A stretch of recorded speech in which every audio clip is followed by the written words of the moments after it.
Hello students, so let's continue the previous chapter. आज हम लोग स्टार्ट करेंगे न्यूट्रिशन इन ह्यूमन बींग्स। पिछले क्लास में मैंने आपको पढ़ाया था अमीबा के बारे में, थोड़ा बोड़ा बताया था पैरामीशियम के बारे में। अब हमें ह्यूमन बींग्स का डाइजेस्टिव सिस्टम पूरा डिटेल में पढ़ना है, ठीक है। The nutrition in human beings are takes place through mouth, through human digestive system, ठीक है। न्यूट्रिशन जो होता है ह्यूमन बीइंग का, वो किसके द्वारा होता है, किसके थ्रू होता है? ह्यूमन डाइजेस्टिव सिस्टम के द्वारा। The human digestive system consist of alimentary canal. Human digestive system है क्या? Consist of alimentary canal. वो एलिमेंट्री कैनाल का बना है जिसमें एक लंबा ट्यूब होता है extending from mouth to anus. Alimentary canal क्या कहलाया? हमारे माउथ से एनस तक का जो ट्यूब हुआ, that is known as alimentary canal, ठीक है। तो ह्यूमन डाइजेस्टिव सिस्टम बना किसके द्वारा है? एलिमेंट्री कैनाल से। Which is about 9 meter. 9 meter long का मतलब कहने का सेंस, एक एडल्ट ह्यूमन बीइंग को लेकर हम लोग चल रहे हैं तो उसका 9 मीटर एलिमेंट्री कैनाल होता है। कहाँ से स्टार्ट होता है? मुंह से स्टार्ट होगा, एनस तक समाप्त होगा। The duct of various glands open into the alimentary canal. इसमें बहुत सारे वेरियस ग्लैंड्स जो होते हैं वो ओपन होते हैं एलिमेंट्री कैनाल में, जो कि जगह जगह पे सिक्रीशन को पोर करते हैं, यानी कि डाइजेस्टिव जूसेस रिलीज़ करते हैं एलिमेंट्री कैनाल में, जिसके कारण भोजन आसानी से ब्रेक डाउन होता है। The various organ human digestive system in sequence. उसका सीक्वेंस क्या है? Mouth, oesophagus. ऑसोफेगस को हम लोग फूड पाइप भी कहते हैं, stomach, small intestine, large intestine, ये सभी। और द ग्लैंड्स, और जो ग्लैंड्स प्रेजेंट होते हैं ह्यूमन डाइजेस्टिव सिस्टम में, वो क्या होते हैं? Salivary gland, liver, pancreas. हम सिर्फ डाइजेस्टिव सिस्टम की बात कर रहे हैं जिसमें उसी ग्लैंड्स का नाम लेंगे। इसके अलावा भी बहुत सारे ग्लैंड्स हैं हमारे शरीर में, लेकिन हम लोग ह्यूमन डाइजेस्टिव सिस्टम पढ़ रहे हैं, न्यूट्रिशन पढ़ रहे हैं, तो इसमें जो आपके एलिमेंट्री कैनाल में आता है ग्लैंड, सिर्फ उसी का नाम लेंगे। जो कौन कौन सा है? सैलिवरी ग्लैंड, लीवर और पैनक्रियाज, ठीक है। The duct of various glands open into alimentary canal. बहुत सारे डक्ट्स जो होते हैं वो हमारे एलिमेंट्री कैनाल में ओपन होते हैं और सिक्रीशन को पोर करते हैं जगह जगह पे। There are various steps in nutrition in human beings. Human being में बहुत सारे स्टेप्स हैं, इन्वॉल्व हैं इस प्रोसेस को करने के लिए। Human takes in food through the mouth. We put food morsels into our mouth with our hand. सबसे पहले ह्यूमन क्या करते हैं? हम लोग न्यूट्रिशन का प्रोसेस करने के लिए फूड इनटेक करते हैं। Human take in food through mouth. मुंह के द्वारा। वो मुंह में कैसे जाता है? We put food morsels. मुंह निवाला जो होता है वो हम मुंह में अपने हाथ के द्वारा डालते हैं, ठीक है।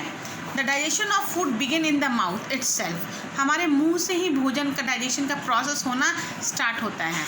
द माउथ कैविटी, मुंह का जो कैविटी है उसको हम लोग बक्कल कैविटी भी कहते हैं, ठीक है, जिसमें क्या क्या प्रेजेंट होता है? टिथ, टंग, सैलिवरी ग्लैंड, ये सब कुछ प्रेजेंट है। टिथ क्या करता है? Teeth cut the food into small pieces, उसको चुई करेगा एंड ग्राइंड इट, उसको ग्राइंड करेगा, पीसेगा। Salivary glands in our mouth produce saliva and tongue helps in mixing the saliva with food. Salivary gland क्या करता है? ये सलाइवा प्रोड्यूस करता है और टंग हमारे भोजन को, टूटे हुए भोजन को सलाइवा से मिक्स करने में मदद करता है। Saliva contain an enzyme called salivary amylase. मैं जगह जगह बता रही हूँ जिस एंजाइम को, उसका नाम ज़रूर याद रखिएगा, एग्ज़ाम में ये काम आएगा आपके। हमारे मुंह में कौन सा ग्लैंड है? सैलिवरी ग्लैंड, जो खाने को च्यू करने के बाद उसमें सलाइवा मिक्स होता है, तो सलाइवा में कौन सा एंजाइम होता है? Salivary amylase, which digest the starch present in food into sugar. वो करता क्या है? जो भी हमारे भोजन में स्टार्च प्रेजेंट है उसको शुगर में कन्वर्ट करता है, ठीक है। इसी कारण जब रोटी को मुंह में डालते हैं और चबाते हैं तो थोड़ी देर बाद रोटी मीठी लगती है, क्योंकि रोटी क्या है? उसमें स्टार्च है, कार्बोहाइड्रेट है, और जब हम उसमें सलाइवरी अमाइलेज मिला देते हैं उसको ब्रेक डाउन करने में, वो उसको शुगर में कन्वर्ट कर देता है। The slightly digested food in the mouth is swallowed by the tongue and goes down into food pipe called esophagus.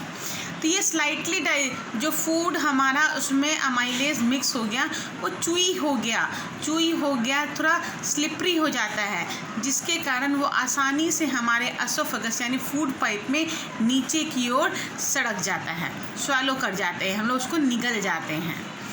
The wall of food pipe have muscles, so the walls of food pipe start contraction and expansion movement, and this movement is called peristaltic movement. जो food pipe के walls होते हैं उसमें muscles present होते हैं, जिसके कारण वो कॉन्ट्रैक्शन एंड एक्सपेंशन का प्रोसेस करता है, जिसके द्वारा भोजन आगे की ओर सरकता है. इस कॉन्ट्रैक्शन एंड एक्सपेंशन के मूवमेंट को हम लोग पेरिस्टाल्टिक मूवमेंट कहते हैं. ये पेरिस्टाल्टिक मूवमेंट जो होता है करता क्या है, pushes the slightly digested food into the stomach. हमारे भोजन को जो हमने मुंह में चबाया था उसको धीरे से स्टमक तक उसको स्लाइटली वो डाइजेस्ट हो जाता है. पुशेस, वो मूवमेंट क्या करता है, भोजन को पुश करता है. कहाँ तक ले जाने के लिए, स्टमक में. हम जो भी खाते हैं क्या हमारे मुंह में ही प्रेजेंट रहता है, नहीं, वो हमारे स्टमक में जाता है. स्टमक के बाद उसका प्रोसेस होना स्टार्ट होता है. स्टमक जो है हमारा जे शेप्ड ऑर्गन है, present in the left side of the abdomen. हमारा स्टमक क्या है, जे शेप्ड है, और लेफ्ट साइड हमारे एब्डोमेन के प्रेजेंट होता है, पेट में.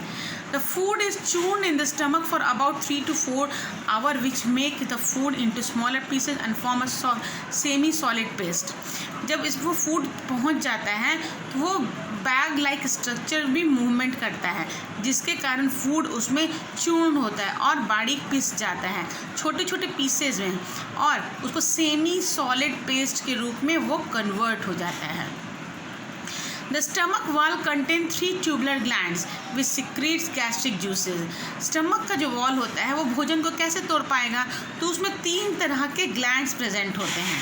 3, ठीक है. Stomach wall contain 3 tubular gland which secrete gastric juices, जो कि गैस्ट्रिक जूसेस को रिलीज करते हैं. द गैस्ट्रिक जूसेस कंटेन, हर गैस्ट्रिक जूसेस में 3 तरह की चीज़ें पाई जाती हैं, hydrochloric acid, pepsin and mucus. ठीक है, हाइड्रोक्लोरिक एसिड है, पेप्सिन एक एंजाइम है, म्यूकस भी एंजाइम है. Due to presence of hydrochloric acid the gastric juice is acidic in nature.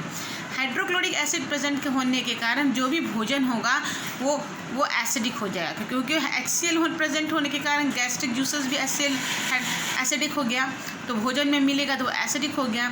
In the acidic medium the enzyme, तो ये ऐसा क्यों होता है, क्योंकि एंजाइम जो पेप्सिन प्रेजेंट होता है वो हमेशा एसिडिक मीडियम पर ही काम करता है. The enzyme pepsin begins the digestion of protein present.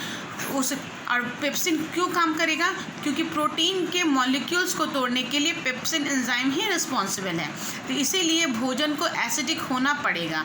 इसी कारण हमारे डाइजेस्टिव जूस में HCl प्रेजेंट होता है जो भोजन को एसिडिक बना देता है. The mucus protect the inner lining of the stomach from the action of acid.